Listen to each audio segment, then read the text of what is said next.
Chapter 20. All Astir. A day or two passed, and there was great activity aboard the Pequod. Not only were the old sails being mended, but new sails were coming on board, and bolts of canvas, and coils of rigging. In short, everything betokened that the ship's preparations were hurrying to a close. Captain Peleg seldom or never went ashore, but sat in his wigwam keeping a sharp lookout upon the hands. Bildad did all the purchasing and providing at the stores, and the men employed in the hold and on the rigging were working till long after nightfall. On the day following Queequeg's signing the articles, word was given at all the inns where the ship's company were stopping that their chests must be on board before night, for there was no telling how soon the vessel might be sailing. So Queequeg and I got down our traps, resolving, however, to sleep ashore till the last. But it seems they always give very long notice in these cases, and the ship did not sail for several days. But no wonder.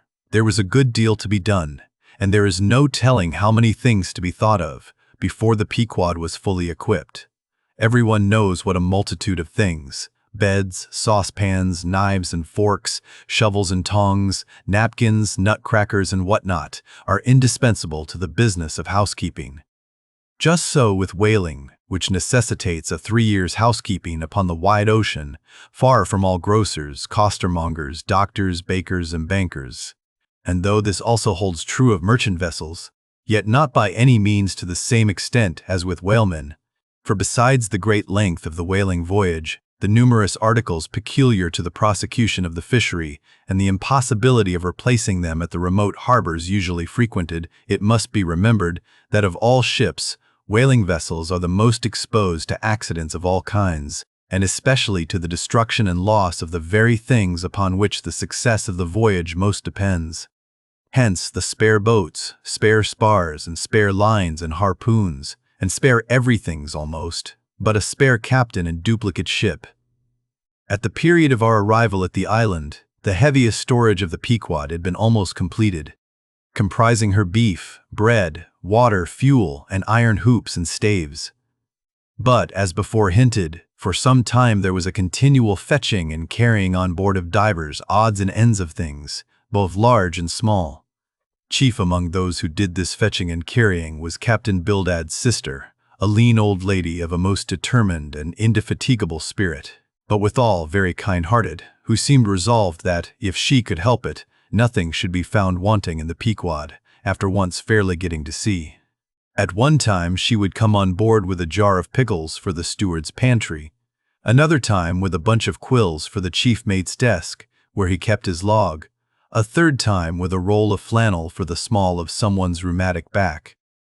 Never did any woman better deserve her name, which was Charity, Aunt Charity as everybody called her. And like a sister of charity did this charitable Aunt Charity bustle about hither and thither, ready to turn her hand and heart to anything that promised to yield safety, comfort, and consolation to all on board a ship in which her beloved brother Bildad was concerned, and in which she herself owned a score or two of well-saved dollars. But it was startling to see this excellent-hearted Quakeress coming on board, as she did the last day, with a long oil ladle in one hand, and a still longer whaling lance in the other. Nor was Bildad himself, nor Captain Peleg at all backward. As for Bildad, he carried about with him a long list of the articles needed, and at every fresh arrival, down went his mark opposite that article upon the paper. Every once in a while, Peleg came hobbling out of his whalebone den, roaring at the men down the hatchways, roaring up to the riggers at the masthead, and then concluded by roaring back into his wigwam. During these days of preparation, Queequeg and I often visited the craft, and as often I asked about Captain Ahab and how he was and when he was going to come on board his ship. To these questions they would answer that he was getting better and better and was expected aboard every day. Meantime, the two captains, Peleg and Bildad, could attend to everything necessary to fit the vessel for the voyage. If I had been downright honest with myself, I would have seen very plainly in my heart that I did but half fancy being committed this way to so long a voyage, without once laying my eyes on the man who was to be the absolute dictator of it, so soon as the ship sailed out upon the open sea. But when a man suspects any wrong, it sometimes happens that if he be already involved in the matter, he insensibly strives to cover up his suspicions even from himself. And much this way it was with me. I said nothing and tried to think nothing.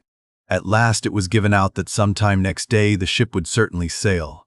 So next morning, Queequeg and I took a very early start.